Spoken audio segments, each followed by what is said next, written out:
Tippecanoe County's economy saw changes both good and bad in 2016, and the effects of those changes will be felt in 2017.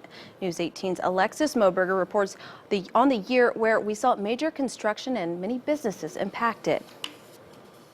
2016 started and will end with heaps of construction. And even though the projects are expected to make Tippecanoe County's economy stronger, the work led to slow sales for some local business owners. Really happy that I finally have traffic that's able to pull in through my front lot and the front entrance. A section of Sagamore Parkway that runs from South Street to Greenbush Street finally reopened in Lafayette in July after months of being closed. The project went on for nearly 2 years, and it almost caused a lawsuit between the city and auto dealer Bob Rohrman.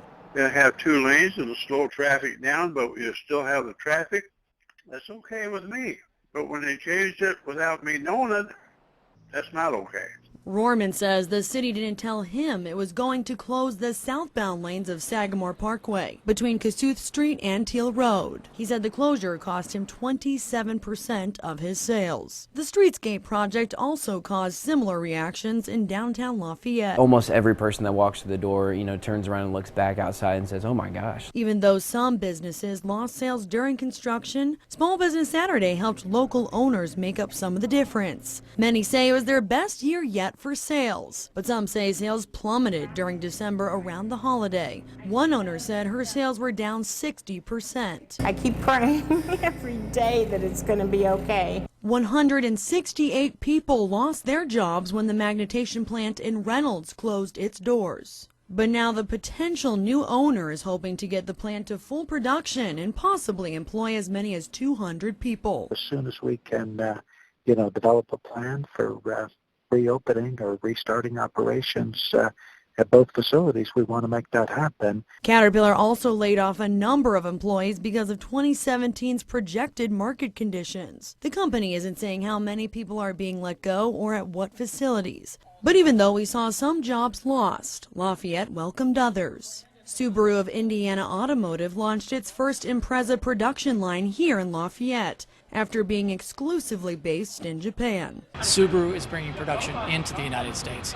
And with that, over the last 4 years, we've invested $1.3 billion, and just in the last year hired over 1,400 new associates. So it's really exciting for us here at SIA to be building Impreza. SIA also celebrated its 5 millionth vehicle made at the Lafayette facility. We reminisce about some of the things that happened back in September of '89, and then today to see the 5 millionth vehicle be celebrated is a significant milestone for SIA and the city of Lafayette.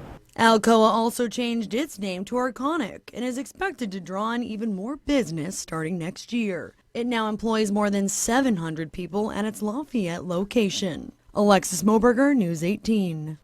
The state of Indiana also offered the carrier company a $7 million tax break over 10 years to stay here in Indiana instead of moving to Mexico.